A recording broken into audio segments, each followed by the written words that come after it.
Assalamualaikum warahmatullahi wabarakatuh. Saya Tubagus Muhammad Darajat akan mereview mengenai negara Malaysia. Malaysia adalah sebuah negara monarki konstitusional federal yang terletak di Asia Tenggara, yang letaknya berdekatan dengan negara Republik Indonesia. Nah, kepala negara Malaysia adalah yang di-Pertuan Agung yang digilirkan setiap 5 tahun sekali di antara 9 Sultan Negeri Melayu. Kesembilan Sultan Negeri Melayu tersebut ialah diantaranya Sultan Johor, Sultan Kedah, Sultan Kelantan, Sultan yang di-Pertuan Besar Negeri Sembilan, Sultan Pahang, Sultan Perak, Raja Perlis, Sultan Selangor, dan Sultan Terengganu. Sedangkan kepala pemerintahan Malaysia adalah seorang Perdana Menteri yang dipilih melalui pemilihan umum yang diselenggarakan selama 5 tahun sekali. Melalui pemilihan umum yang diselenggarakan 5 tahun sekali. Nah, secara administratif, Malaysia yang merupakan negara yang berbentuk federasi terbagi terhadap 13 negara bagian di 3 wilayah persekutuan. Nah, Malaysia yang memiliki luas wilayah sebesar 329.847 km persegi ini terpisah menjadi 2 kawasan oleh Laut Tiongkok Selatan, yaitu Malaysia Barat yang berada di semenanjung Malaysia, benua Asia, dan Malaysia Timur.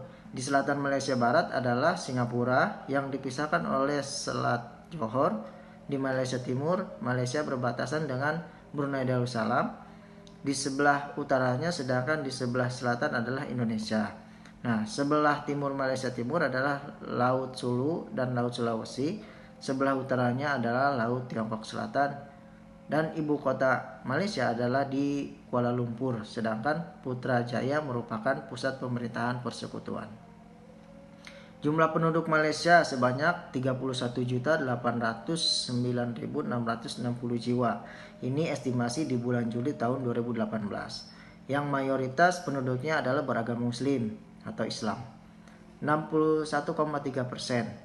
Nah, bahasa Malaysia yang pada dasarnya berasal dari bahasa Melayu, Melayu, dan adalah sebagai bahasa resmi negara tersebut.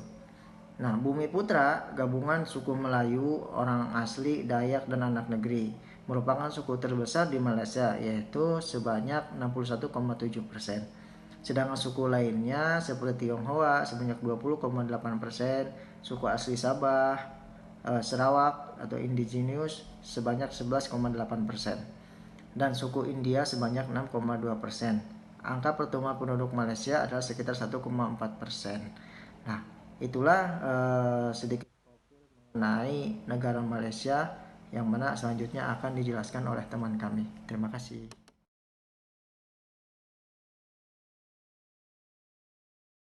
Assalamualaikum warahmatullahi wabarakatuh. Perkenalkan, nama saya Ira Kusumaningsih. Di sini saya akan menjelaskan sistem pemerintahan Malaysia. Jadi, negara Malaysia adalah sebuah negara monarki konstitusional.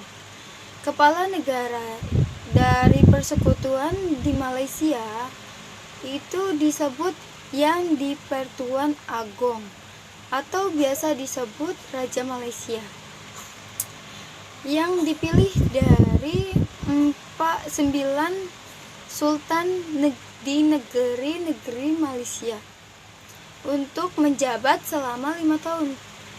Sama halnya seperti Indonesia, tapi kalau Indonesia itu yang memilih itu rakyat Indonesia, tapi di sini yang dipilih dari 9 Sultan negeri Malaysia.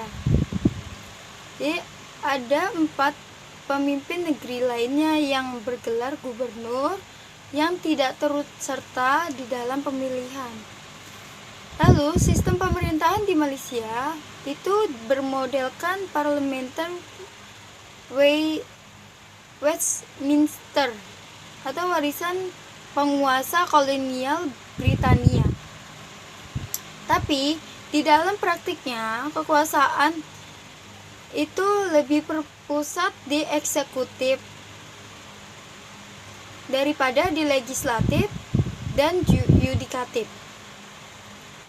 Kekuasaan legislatif dan yudikatif itu diperlemah di sana oleh tekanan yang berkelanjutan dari pemerintahan selama zaman Matahir. Kekuasaan yudikatif itu dibagikan antara pemerintahan persekutuan dan pemerintah negara bagian. Lalu kekuasaan legislatur atau legislatif dibagi antara legislatur persekutuan dan legislatur negeri. Parlemen bikameral terdiri dari dewan rendah atau dewan rakyat yang mirip Dewan Perwakilan Rakyat di Indonesia dan Dewan Tinggi Senat atau Dewan Negara yang mirip seperti Dewan Perwakilan Daerah di Indonesia. Ada 222 anggota Dewan Rakyat yang dipilih dari daerah pemilihan beranggota-anggota. Jadi ada dari anggota Dewan Rakyat yang dipilih dari daerah pemilihan beranggota tunggal yang diatur berdasarkan jumlah penduduk untuk masa jabatan. Terlama itu 5 tahun dan 70 senator bertugas untuk masa jabatan 3 tahun. Dan ada 26 diantaranya dipilih oleh 13 majelis negara bagian, atau masing-masing mengirimkan 2 utusan.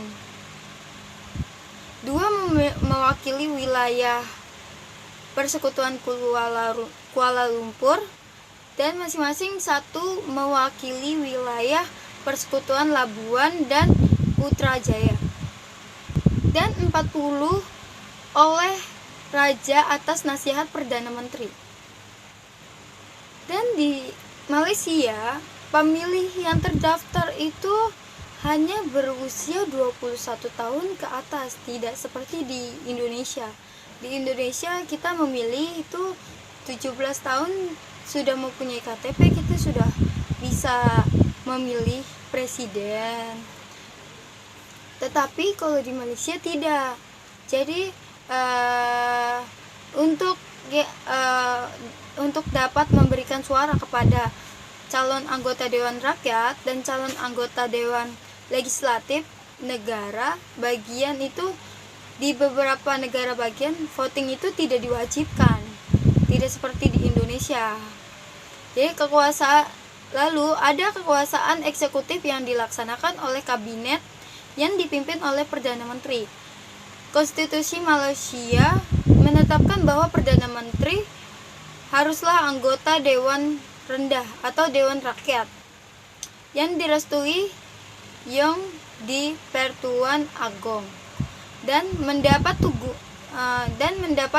dukungan mayoritas di dalam parlemen. Lalu kabinet itu dipilih dari para anggota Dewan Rakyat dan Dewan Negara yang bertanggung jawab kepada badan itu.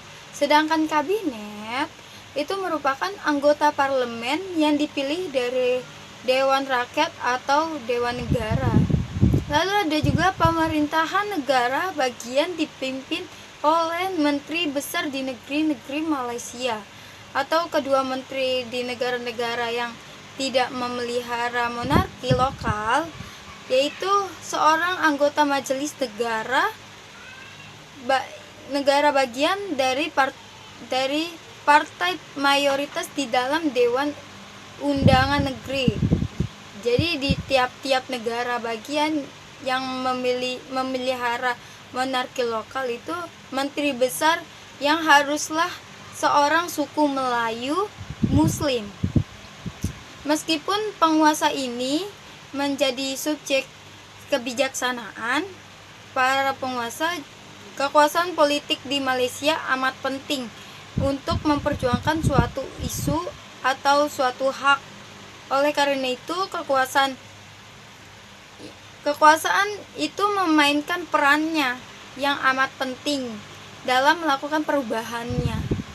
Sekian dari saya. Oke, selanjutnya saya Arif Rohman yang bertugas untuk menjelaskan tentang konstitusi di negara Malaysia. Sebelumnya yang saya hormati Pak Irfan Khairul Umam, dosen kita bersama. Kemudian yang saya hormati pula Pak Prof. Mior Haris, dosen dari Kedutaan Besar Malaysia di Jakarta. Oke, berbicara tentang konstitusi di negara Malaysia yang berlaku pada tahun 1957, itu menggunakan persekutuan perlembagaan. Nah, di mana di dalam persekutuan perlembagaan ini merupakan hukum tertinggi yang dianut di negara Malaysia. Di dalam konstitusi tersebut berbicara banyak hal. Salah satunya yaitu ya tentang fungsi parlemen, sebagaimana fungsi-fungsi parlemen pada umumnya, yaitu merupakan sebagai pembuat undang-undang. Nah, di dalam perlembagaan persekutuan itu disebutkan di dalam bab 4 pasal 44 bahwa kuasa perundangan persekutuan terletak pada parlemen. Nah, di Malaysia perlembagaan persekutuan mengatur bahwa parlemen adalah badan pemerintahan tertinggi yang bertindak untuk membuat undang-undang parlemen di Malaysia. Nah, di parlemen itu sendiri terdapat 3 komponen. Yang pertama itu ada yang di Pertuan Agung. Kedua, ada Dewan Negara, dan ketiga ada Dewan Rakyat. Yang di Pertuan Agung ini diatur di dalam perkara 32 Perlembagaan Persekutuan yang berbunyi, maka hendaklah ada seorang kepala utama negara bagi persekutuan digelarkan yang di Pertuan Agung. Timbalan yang di Pertuan Agung dipilih secara bergiliran oleh Majelis Raja-Raja yang terdiri dari 9 orang Raja Melayu dengan masa jabatan 5 tahun. Pemilihan dibuat oleh Raja-Raja Melayu dalam satu majelis Raja-Raja melalui pengundian. Nah, itu sekilas tentang yang di Pertuan Agung. Jadi yang di Pertuan Agung ini merupakan kepala negara di Malaysia, berbeda dengan kepala pemerintahan yang dipimpin oleh Perdana Menteri. Nah, selanjutnya masih kita membahas yang di Pertuan Agung ya, bahwa yang di Pertuan Agung itu berkuasa untuk memanggil, menangguh, dan membuarkan parlemen, melantik setiausaha, Dewan Negara, dan Dewan Rakyat, dan memperkenankan rancangan undang-undang yang telah diusulkan oleh Dewan Rakyat dan Dewan Negara sebelum dijadikan undang-undang. Jadi yang di Pertuan Agung ini ya untuk mempersetujui undang-undang yang telah dibahas di parlemen, yaitu oleh Dewan Rakyat dan Dewan Negara. Nah, selain itu di dalam fungsi yudikatifnya yang di Pertuan Agung ini memiliki andil besar juga, yaitu melantik hakim-hakim besar persekutuan dan mahkamah-mahkamah tinggi atas nasihat Perdana Menteri. Nah, selanjutnya yaitu ada Dewan Negara. Dewan Negara ini kapasitasnya sebagai dewan yang memiliki keahlian di bidang tertentu, misalnya bidang kesenian, pendidikan, teknologi, dan dengan atas jasanya itu kemudian Dewan Negara dipilih oleh yang di Pertuan Agung sesuai dengan kapasitasnya masing-masing. Nah, komponen yang ketiga yaitu ada Dewan Rakyat. Nah, Dewan Rakyat ini dipilih langsung oleh rakyat melalui pilihan raya. Jadi kalau di kita itu ada pemilihan umum, ada pemilu ya, pemilihan umum. Nah, kalau di negara Malaysia itu ada pilihan raya yang dimana Dewan Rakyat ini dipilih langsung oleh masyarakat. Nah, di dalam kapasitasnya Dewan Rakyat ini memiliki dominasi yang besar terhadap pembuatan undang-undang. Jadi kalau misalkan Dewan Negara yaitu hanya untuk membahas bersama dengan Dewan Rakyat. Jadi yang untuk merancang undang-undang itu tetap ada di Dewan Rakyat, kemudian dibahas bersama dengan Dewan Negara, kemudian disetujui oleh yang di Pertuan Agung. Nah, kira-kira seperti itulah bagaimana rancangan pembuatan undang-undang di Parlemen Negara Malaysia. Parlemen Malaysia juga mempunyai beberapa keistimewaan yang diatur di dalam pasal 63 Perlembagaan Persekutuan, yaitu keabsahan mana-mana keputusan yang diambil semasa persidangan parlemen tidak boleh dipersoalkan dan digugat dalam mana-mana pengadilan. Poin kedua, sesiapapun tidak boleh dibicarakan di dalam mana-mana pengadilan karena apa-apa juga tutur katanya di dalam persidangan parlemen.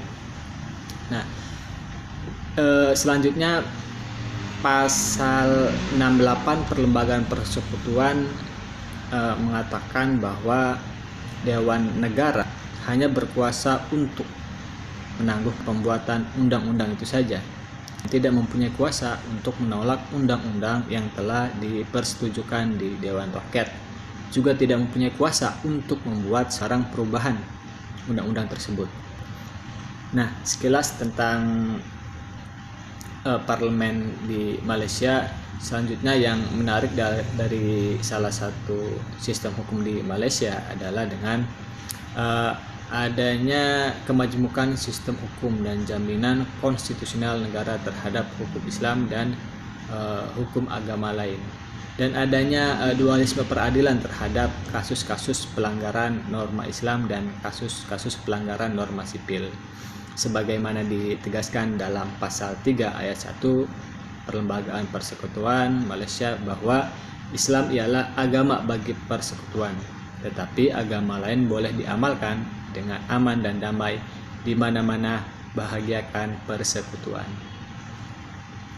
Ya, mungkin sekilas tentang konstitusi di negara Malaysia yang bisa saya jelaskan, kurang lebihnya mohon maaf.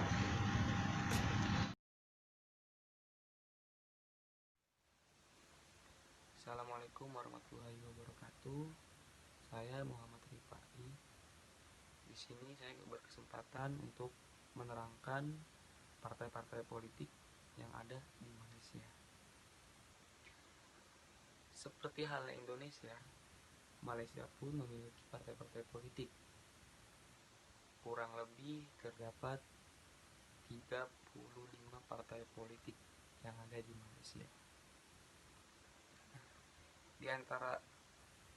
Di antara partai politik yang ada di Malaysia itu, di antaranya yang pertama Barisan Jamaah Islamiyah se-Malaysia, dan yang kedua Kongres India Malaysia, yang ketiga Organisasi Nasional Melayu Bersatu, yang keempat Partai Aksi Demokratis, yang kelima Partai Amanah Negara, yang keenam Partai Islam se-Malaysia, yang ketujuh Partai Keadilan Rakyat, yang kedelapan Partai Gerakan Rakyat Malaysia, yang kesembilan Partai Kebangsaan Sarawak, dan yang ke-10 yaitu Partai Persatuan Tionghoa Malaysia.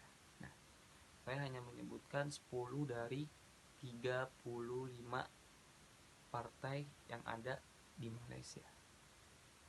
Seperti halnya Indonesia, partai-partai yang banyak itu mereka saling berkoalisi untuk mendapatkan jabatan di Malaysia. Seperti halnya di Indonesia, ada oposisi, ada petahana.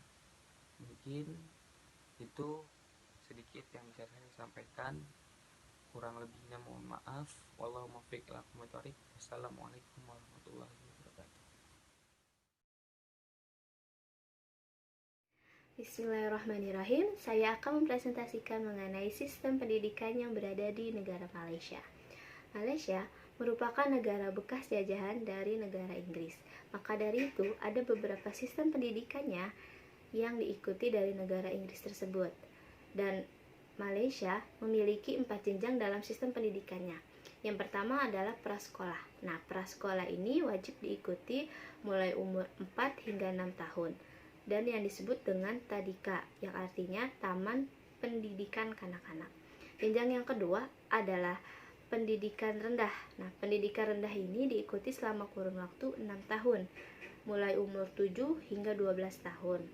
Dan pendidikan rendah ini memiliki bahasa yang wajib yaitu Melayu dan Inggris, serta terbagi menjadi dua, yaitu sekolah kebangsaan yang memiliki bahasa pengantarnya yaitu Melayu, dan yang kedua adalah sekolah jenis kebangsaan yang memiliki bahasa pengantarnya adalah bahasa Tamil atau Mandarin.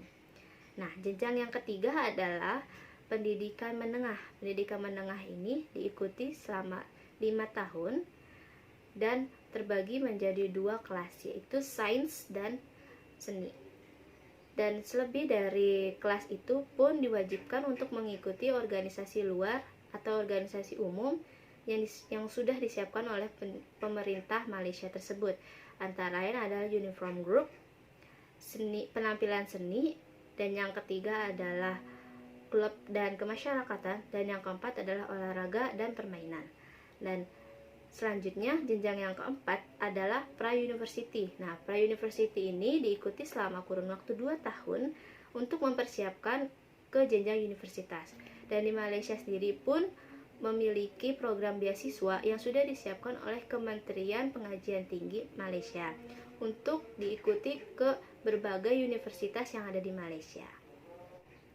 Penjelasan selanjutnya, setelah dari jenjang pendidikan, maka saya akan menjelaskan mengenai jenis pendidikan yang berada di negeri Malaysia. Nah, Malaysia memiliki beberapa jenis pendidikannya, yaitu pertama adalah sekolah kebangsaan. Nah, sekolah kebangsaan ini memiliki bahasa pengantarnya menggunakan bahasa Melayu. Yang kedua adalah sekolah jenis kebangsaan yang menggunakan bahasa pengantarnya adalah bahasa Tamil atau bahasa Mandarin. Yang ketiga adalah sekolah klaster, di mana sekolah tersebut sangat unggulan di negeri Malaysia tersebut. Yang keempat adalah sekolah wawasan. Sekolah wawasan tersebut diperuntukkan untuk memiliki interaksi antar kaum. Dan yang kelima adalah sekolah agama Islam. Sekolah agama Islam sangat menekankan terhadap akidah dan akhlak agama Islam. Dan lulusannya akan dikirim ke negeri Mesir atau Pakistan. Yang keenam adalah sekolah bestari. Sekolah bestari merupakan sekolah yang sangat mengembangkan dari kecanggihan teknologi, mulai dari komputer hingga teknologi canggih lainnya. Yang ketujuh adalah sekolah teknik dan vokasional. Nah, teknik dan vokasional ini untuk memiliki keahlian khusus terhadap beberapa bidang, mulai dari sains dan teknologi. Yang kedelapan adalah sekolah berasrama penuh. Nah, sekolah berasrama penuh ini diperuntukkan untuk beberapa orang yang memiliki minat serta bakat atau keahlian yang lebih terhadap beberapa ilmu, mulai dari akademik maupun olahraga. Nah, sekolah ini pun menjadi sekolah permodelan atau sekolah percontohan setelah British Boarding School. Sekian dalam penjelasan sistem pendidikan kali ini. Wassalamualaikum warahmatullahi wabarakatuh. Selanjutnya saya akan menjelaskan mengenai beasiswa di Malaysia. Kesempatan mendapatkan beasiswa S2 Malaysia kembali ditawarkan oleh pemerintah Malaysia bagi pelamar internasional termasuk dari Indonesia. Program Malaysia International Scholarship atau MIS kembali ditawarkan bagi pelamar yang berminat untuk melanjutkan studi pasca sarjana S2 dan S3 di universitas-universitas yang ada di Malaysia. Sasaran beasiswa ini adalah pelamar yang memiliki catatan atau prestasi akademis dan keterampilan yang baik. Beasiswa yang diberikan berupa biaya perkuliahan dan tunjangan hidup per bulan senilai hingga Rp1.500 Malaysia. Para penerima beasiswa dapat membiayai secara mandiri untuk biaya perjalanan, seperti tiket pesawat, dan biaya lainnya yang dibutuhkan atau bisa mencari sumber pendanaan lainnya.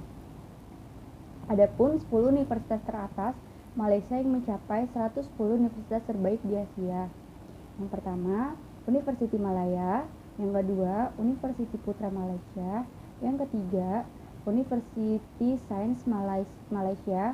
Yang keempat, Universiti Kebangsaan Malaysia. Yang kelima, Universiti Teknologi Malaysia. Yang keenam, Universiti Teknologi Petronas.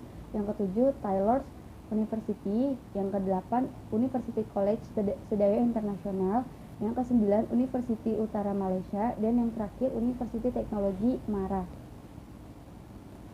Adapun persyaratan yang harus dipenuhi untuk para pelamar beasiswa ini, yang pertama, berusia maksimal 40 tahun untuk pelamar program master dan maksimal 45 tahun untuk pelamar program PhD.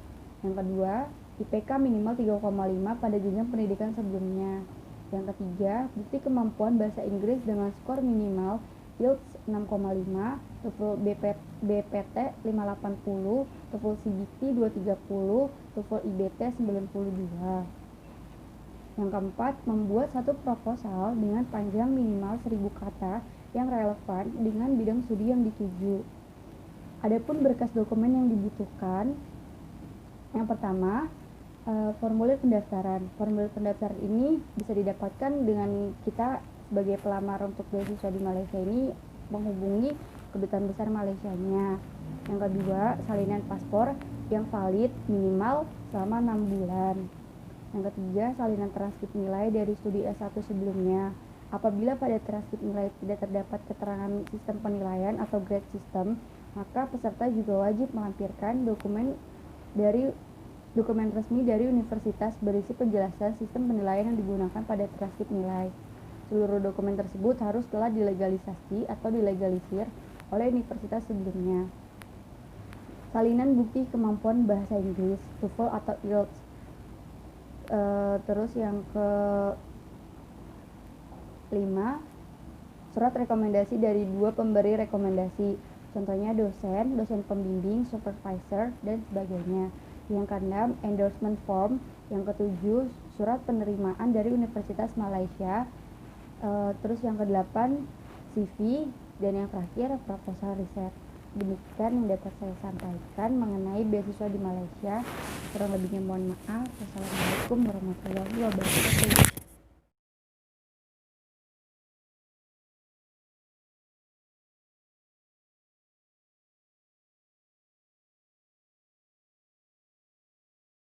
Saya Dr. Mio daripada Kedubes Malaysia, mewakili Kementerian Pendidikan Tinggi di Malaysia. Ya, sedikit pesanan bagi teman-teman, anak-anak siswa daripada Indonesia mengenai kuliah di Malaysia itu ya. Kuliah di Malaysia ni kita lebih kepada pendidikan untuk semua. Karena itu kita mempunyai satu tagline, satu konsep di mana pendidikan di Malaysia itu terakui dan terjangkau. Terakui kerana kita mempunyai banyak ranking-ranking universitas yang bertaraf dunia, dan terjangkau kerana kita mempunyai biaya kuliah yang amat terjangkau yang mampu untuk kebanyakan orang. Dan kerana itu kuliah di Malaysia itu mempunyai beberapa kelebihan. Selain daripada terjangkau, terakui, kita juga kebanyakannya program-program kita, jurusan kita di dalam bahasa Inggeris. Kerana kita tahu dengan adanya penguasaan bahasa Inggeris, kita bisa mengembara ke seluruh dunia, kita bisa bekerja dengan PT-PT antarabangsa ataupun kita bisa bekerja dengan PT-PT yang berinvestasi di Indonesia.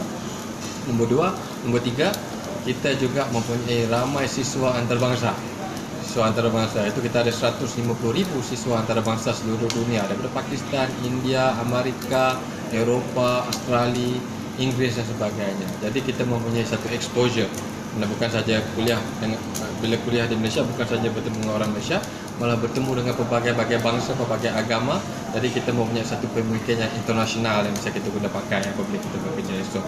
Dan yang terakhir sekali, selain daripada terjangkau, terakui, mempunyai pengajaran dalam bahasa Inggeris, kita mempunyai pengalaman kerana kita mempunyai 150,000 pelajar internasional. Dan yang terakhir sekali, yang Malaysia itu terdekat ya. Malaysia itu terdekat, budayanya hampir sama. Kalau bagi orang Islam, makanannya senang didapat, bahasa kita hampir sama. Jadi kerana itulah kita mengalu-alukan siswa-siswa ya kalau mau kuliah di Malaysia, datang ke kantor saya di Kedubes, saya bisa fasilitasikan. Saya mempunyai beberapa konsultan yang bisa bantu siswa-siswa untuk mendapatkan maklumat yang lebih baik mengenai kuliah di Malaysia. Selain daripada itu, saya juga menjemput sekiranya ada ustaz-ustaz yang ingin berkolaborasi dengan ustaz-ustaz di Malaysia, termasuklah pertukaran pelajar, pertukaran dosen, membuat joint research dan sebagainya, yang bisa saya asosiasikan dengan ustaz-ustaz di Malaysia. Terima kasih.